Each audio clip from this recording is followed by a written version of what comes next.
police are on a manhunt for a 17-year-old boy who allegedly defiled a 14-year-old girl at Nton, a town in the Upper Denkyira West District. The boy, who has allegedly admitted committing the act, has since fled the town with his mother to escape the wheels of justice. Ernest Menu visited the victim and her family at their farmhouse and now reports. Denkyira, not her real name, is the second of 8 children. Determined to change the fortunes of her family, she takes her education seriously. Every day, she walks several kilometers to school. But a year ago, the actions of a 16-year-old boy changed her life.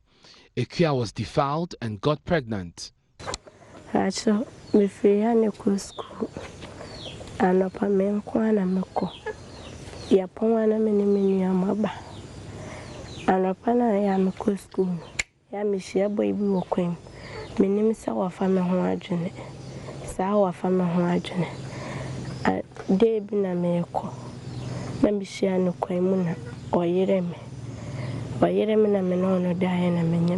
Looking very shy and carrying her 4-month-old baby, she tells me she didn't know when she got pregnant until her mother and her teacher said so. Moreover, the perpetrator had threatened to kill her if she told anybody.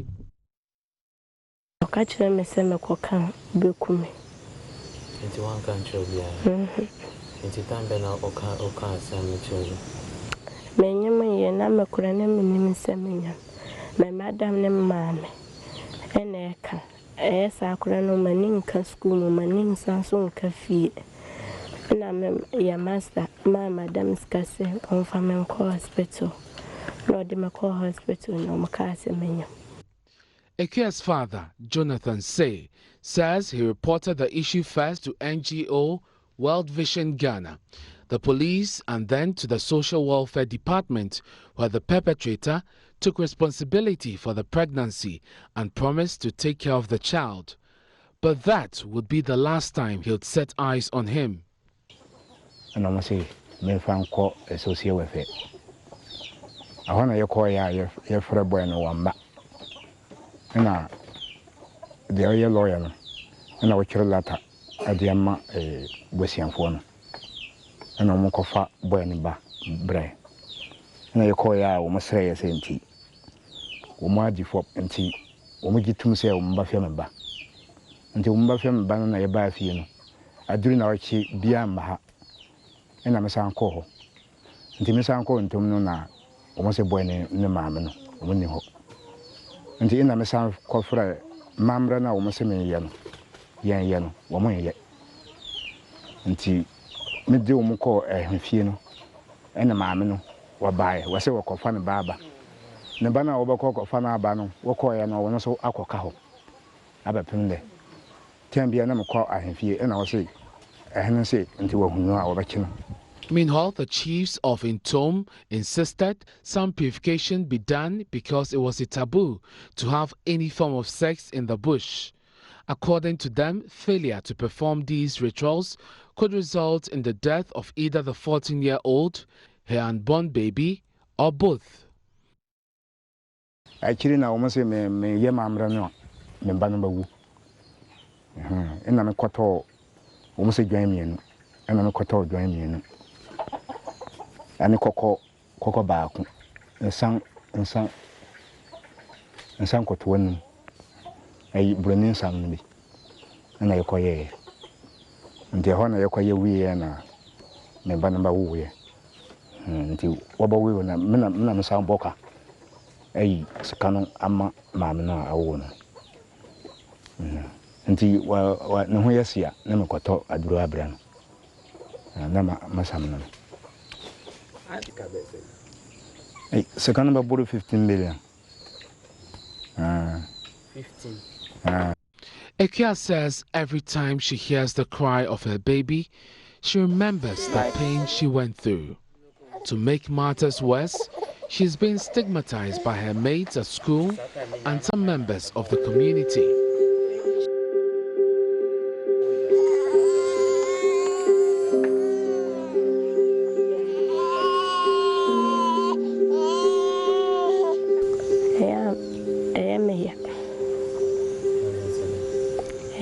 se be man yemisa masmi ya kula bane Oma be fia be chioda de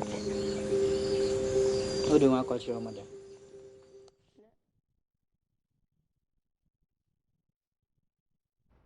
So Ernest Menu filed that sad report. We'll get the Denkyira police for the latest on the story later. But before that, this year marks the 30th anniversary of the Convention on the Rights of the Child, which Ghana is a signatory to. But 30 years after that convention, how is the Ghanaian child better off? Joining me in the studio now is the head of child protection for World Vision Ghana, Gregory Derry. Welcome to the show. Thank you. Let's start with the story we just aired. It's coming out of one of your beneficiary communities. Your comments about how it's been handled so far. Yeah, so far there have been collaboration in that particular case. What I do know is the perpetrator has absconded from the community, he together with his mother.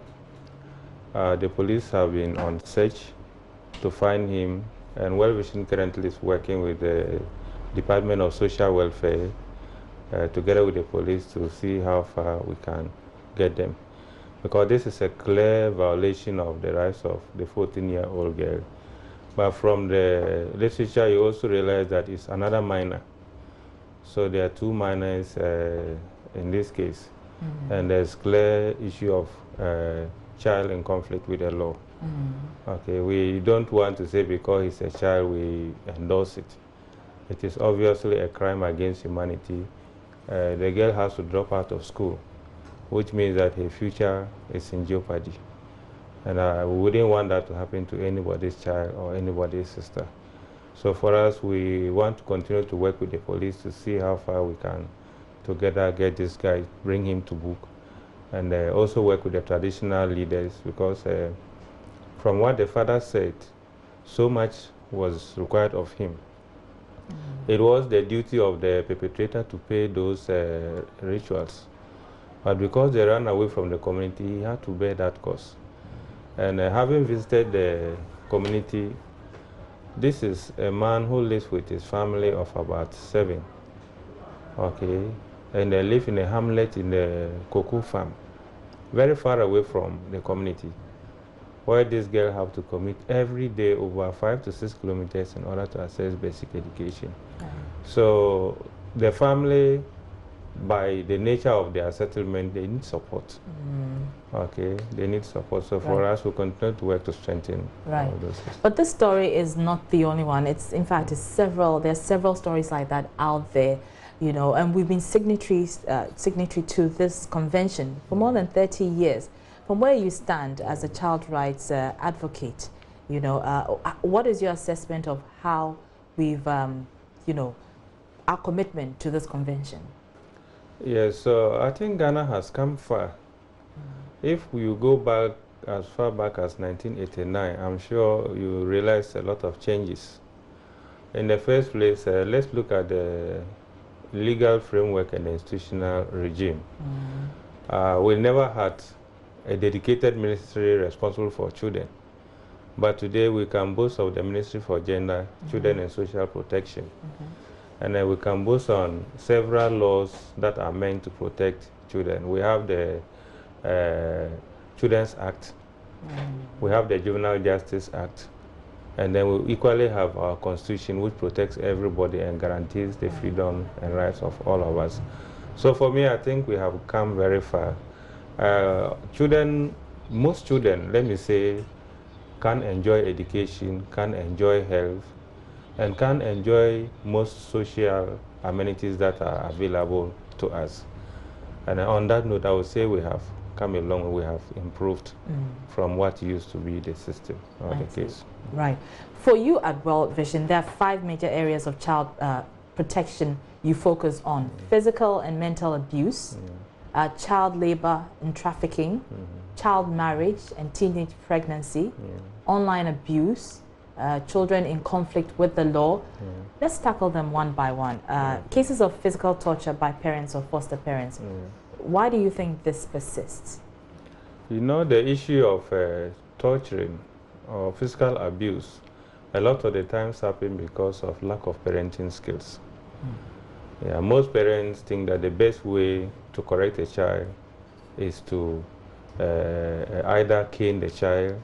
Some go to the extent of even using a hot iron to burn the child. Others put the fingers of their children into fire.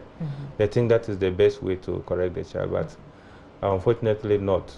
You are only telling that child that the best way to handle issues is to use violence. So that child will grow up, and if you are not lucky, the child will retaliate. Will also do replicate it. Replicate it to you. You also have to feel how he or she felt when you were doing it. Okay, so for me, that is one angle that I think. But on the other side, how do we enforce our laws to the latter? Because we have the security system, we have the judiciary, but cases of this type, when they get to the police or when they get to the courts, they are thrown out. Very influential people come and ensure that they withdraw them and go and settle them amicably. But we need to punish people, let me put it bluntly, so that it becomes a deterrent. That, yes, you might have given birth to that child, but that child is a national asset. You don't know who will become the next president of this country. It could be your child. But that is the same child you are putting through that difficulties. So if I understand you correctly, one of the reasons why we're seeing this trend persist is because people are not being punished as they should be. Exactly. We just do it with impunity. Okay, now let's talk about online abuse. Your statistics show that 1 out of every 4 adolescents owns a mobile phone. How exposed are children to associated dangers? What are your intervention programs? Yeah, so for World Vision International, we want to empower children online. Children have to think before they click. You know, once you have access to a mobile phone and then you're able to access internet, social media, people just go in and do whatever. But we know internet has its advantages. But when not properly used, there are also disadvantages. There are pornographic sites. If you don't guide your child, or if that child is not guided, he might find he or herself moving into those areas. You have adults who are bullies in the system. They pretend they are children, then they begin to communicate with these children, but on the hindsight, they are adults. Okay? You realize that people are beginning to have that kind of connection on networking. Okay? And they are using that to abuse sexually many children, be they boys or girls. And these are all issues that are associated with the internet. And we have people who are also being conscripted into these terrorists, the ISIS and others. How do these children get to know of the operations of this system? So for us, we want to empower children to use the internet for studies, for research. They can entertain themselves, but to desist from going to sites that are inimical to their development. Okay, and finally, what would you have government do about the findings that have come up from your research into this area? So we continue to work with the government. In fact, we are part of a committee at the Ministry of Communications, strengthening systems, working with SET Ghana and others. Because if we have the infrastructure, then it is easier to identify who is abusing a child, where the person is located, so that we're able to fish them out. And once that is done, I'm sure we have a safe internet environment for children to enjoy. All right, Mr. Derry, thank you so much. He's with World Vision, joined us to have that discussion on child protection.